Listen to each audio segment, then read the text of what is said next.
Imagine that right before the moment you try to confess your feelings to the girl you love, a dreadful beam of light shines upon everything around you and turns you and all of humanity to stone, leaving your confession hanging for 3,700 years. This is exactly what happened in Dr. Stone, where the human civilization was reset to the Stone Age. After 3,700 years, our main protagonist Senku breaks free from the petrification and vows to use science to solve this mysterious phenomenon and to resurrect humankind alongside his best friends Taiju and Yuzihara.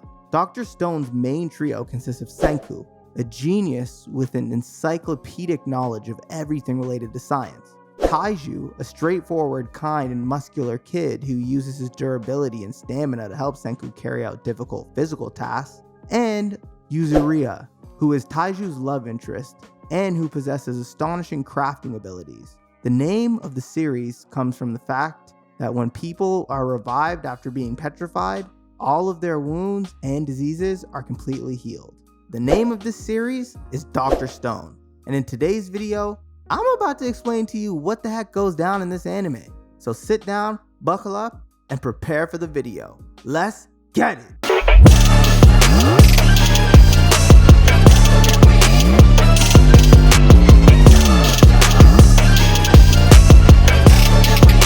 The first milestone towards achieving their goal was the creation of the revival fluid, which was supposed to be used on Yuzu to revive her first, but because of a lion roaming in the jungles of Japan, which is not normal by the way, they had to revive an MMA fighter, the man known as the strongest high school primate, Tsukasa, to knock out the lion with one punch. Tsukasa initially collaborated with Senku and Taiju, but their paths diverged when Senku realized Tsukasa wanted to create a new world without modern technology, for only the pure-hearted youth. Indeed, pure-hearted youth, killing all of the adults that were turned to stone. The trio clashes with Tsukasa, who tries to kill Senku, knowing that he's the only one who can bring back the industrialized civilization that Tsukasa hates. This contrast highlights the centuries-old conflict between anarcho-primitivists and scientists, but Senku makes it clear throughout this arc, and in the entire series, that science can bring people together and allow for a brighter future. Unlike Tsukasa, who believes that older people are unnecessary for the new world. Tsukasa then chases Senku and his friends throughout Japan as they went to search for the necessary materials to create gunpowder, their only way to defeat the overpowered Tsukasa. Unfortunately, even after Senku made the gunpowder, Tsukasa was able to kill him when he threatened to kill Yuzu. But, like in all those anime series where the main character tragically dies in episode 5, like in Aaron's case, Dr. Stone also pulls it off when his friends pour the revival fluid on his neck, where one last piece of the petrification remains, which repairs it instantly. While Tsukasa thinks that Senku is done for good, Senku discovers a primitive village whose people haven't been petrified and decides to gather allies to defeat Tsukasa and revive even more. He also asks Taiju and Yuzu to act as spies in the Tsukasa Empire while pretending that Senku is dead. Senku first has to gain the trust of the villagers by proving that his science is extremely useful for humans and by healing the village's priestess, Ruri, from a lethal illness. Kohaku, who was the first villager to meet Senku, by the way, is Ruri's younger sister. Slowly, a few villagers such as Chrome and Kaseki take an interest in Senku's marvelous inventions and begin helping him in building the kingdom of science, thanks to his attractive personality. He even allied with Gin, who came from the Tsukasa Empire to confirm Senku's death in exchange for making cola in the stone world. I'll make sure to include the cola in the list of things to bribe people with. The most interesting villager is Chrome, a curious person who highly respects Senku. Chrome wanted to save Ruri as well, so he collected many rare minerals over the years, believing they might be useful in the future. The rare minerals were indeed useful in reaching Senku's next goal, antibiotics, which can heal Ruri's illness. But the process was so complex that they had to make tons of inventions and chemical compounds that compressed centuries of effort made by many scientists, engineers, and even primitive people. From a simple candle to a peroacetamido something acid, we can't help but appreciate the hard work and passion that paved the way for our easygoing life as we watch Senku and the others break into tears when they succeed in creating every item. We also break into tears when comedy levels reach very dangerous levels.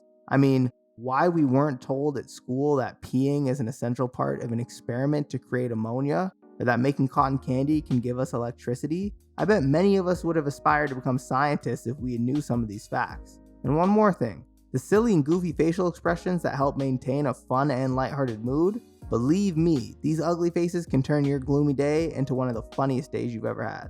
Throughout these episodes, we learn the beauty of science and how it revolves around trial and error until we achieve our goals. Or just like Senku said, I quote, "It's not that there are things that science can't explain. You look for the rules behind those things. Science is just a name for the steady, pain-in-the-ass effort that goes behind it." All of Senku's inventions and chemical experiments are factual and accurate, unlike in other science fiction anime where the science is made incomprehensible and mysterious, which surprised many real-world viewers. So now, with all the necessary chemical ingredients and tools available, Senku needs one last piece to complete the antibiotics, or also called sulfa drugs. That is wine, my friends. Don't get me wrong, he just needs the alcohol for a final chemical cooking. In order to obtain that, the Kingdom of Science participates in the village games, where the winner gets plenty of wine. But that's not everything.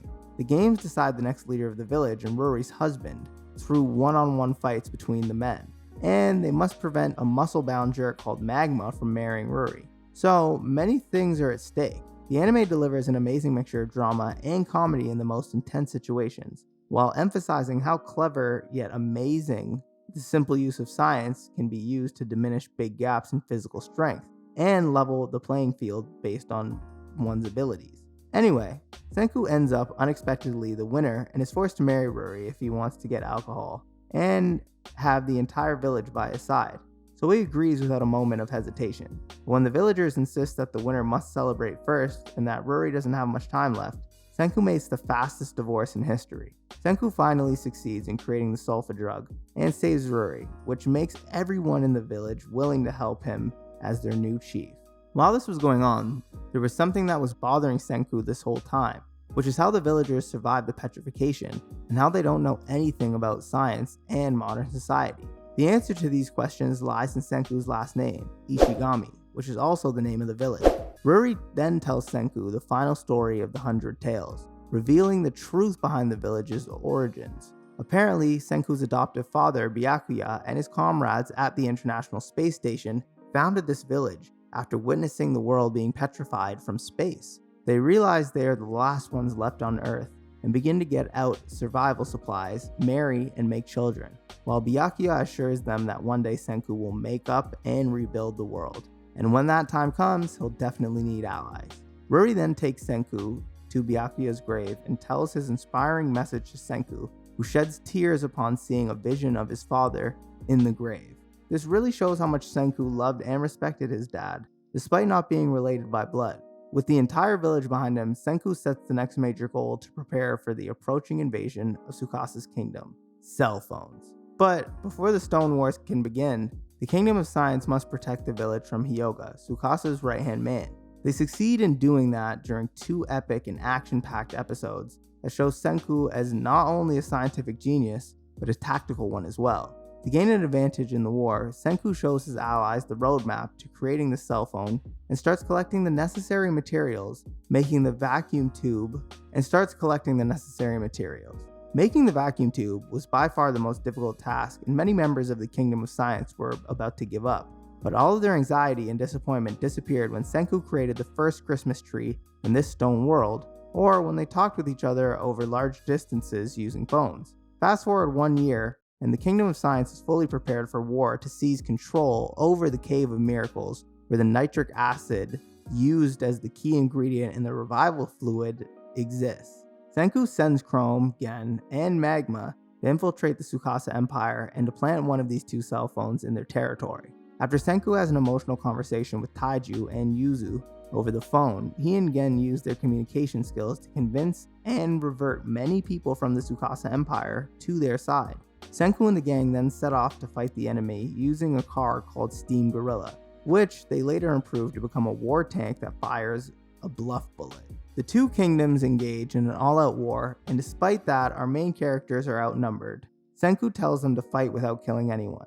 They use one science weapon after another while rushing towards their target, the Cave of Miracles. However, Tsukasa and Hyuga soon joined the battle and changed the flow of the war in their favor. Senku had no choice but to create another lethal science weapon inside the cave while his friends held the strongest warriors back. After a nerve-wracking chemical experiment, Senku creates one of humanity's greatest inventions, dynamite, and it quickly turns the tables.